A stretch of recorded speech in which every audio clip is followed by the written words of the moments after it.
They were destined to score 0 Academy Awards, but they won our attention throughout a year and awards season like no other.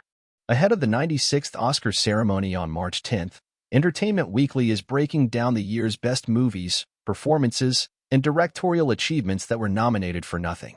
The film, though it may seem like a quintessential Wes Anderson film, the director's latest feature is also unlike any other he's made before. Set in 1955, Asteroid City involves both explicit science fiction elements and a working knowledge of the 50s New York theater scene. In other words, Asteroid City is a TV documentary, depicted in black and white, about a Thornton Wilder-esque play shot in vibrant color worthy of Looney Tunes cartoons about the intersection of atomic testing, post-war science education, and Hollywood cinema in the 50s. It features a stacked cast of movie stars, including both Anderson regulars such as Jason Schwartzman and new collaborators such as Scarlett Johansson, who each put their spin on the director's deadpan dialogue. Saying only Wes Anderson could have made this has become a dismissal from some corners. But one need merely look at the director's many TikTok imitators to understand how difficult it is to pull off these perfectly coordinated frames and highly specific tones.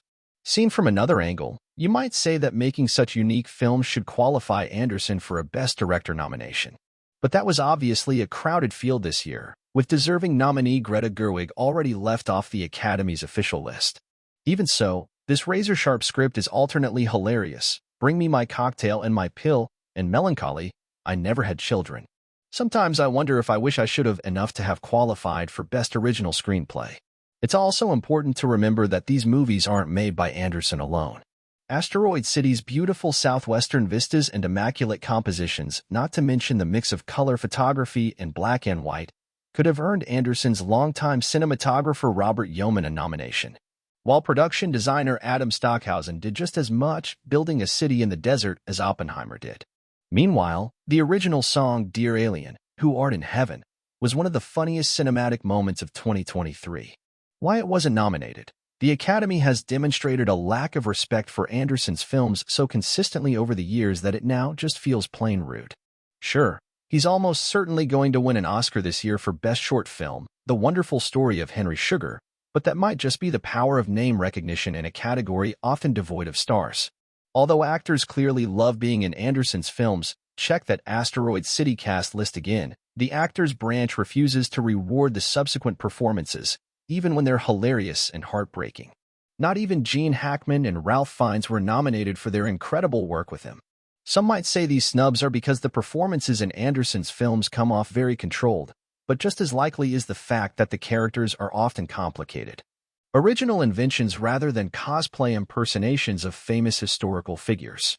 25 years after establishing the archetype of the Anderson protagonist with his breakthrough performance in Rushmore, Schwartzman has gone from perfectly capturing overeducated teenage angst to now giving a similarly funny and aching portrait of parental alienation and spousal grief. That full-circle bookend demonstrates the wisdom of age and the skills that decades of experience can bring. Well, maybe years from now Schwartzman can play an inventor or a president and finally get some Oscar recognition. Without getting too harsh, it's important to remember that though the Oscars present themselves as objective judges of cinematic value, these nominations are often as much about campaigning as they're about quality. And there's no question that the Academy's disinterest in Anderson is mutual. Awards aren't why he or his collaborators make these movies. Two-time Oscar winner Tom Hanks didn't join Asteroid City because he wanted another trophy. So why does Anderson make his movies this way? Funny you should ask. Why history will remember it better than the Academy did. For one thing, Asteroid City was popular among moviegoers, earning $54 million at the box office against its $20 million budget. It was also keyed into a similar zeitgeist as 2023's biggest films.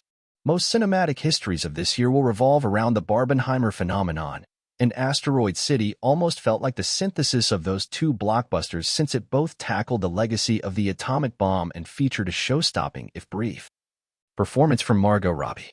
Even outside the confines of this particular year, Anderson has proven himself a filmmaker worthy of analysis, and Asteroid City is a Rosetta Stone for understanding his artistic approach, though it does take more than one viewing to understand why. Anderson himself told EW last year that you might have to see it once just to get the whole idea of it. Then, the second time, you might be able to just experience it. Repeat viewings might be too much to ask of awards voters who are already flooded with films to consider, but they do reveal the reasoning behind Asteroid City.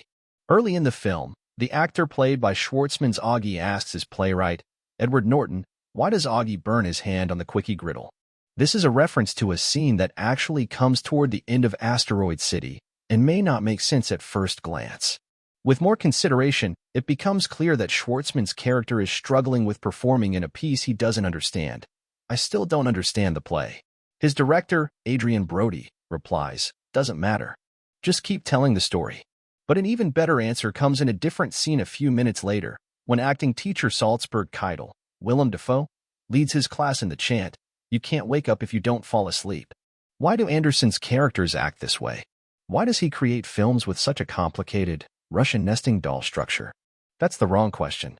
This is cinema, and if you are willing to give yourself over to this story of moving images, then these metafictive shakeups and structural bookends can have a truly profound effect.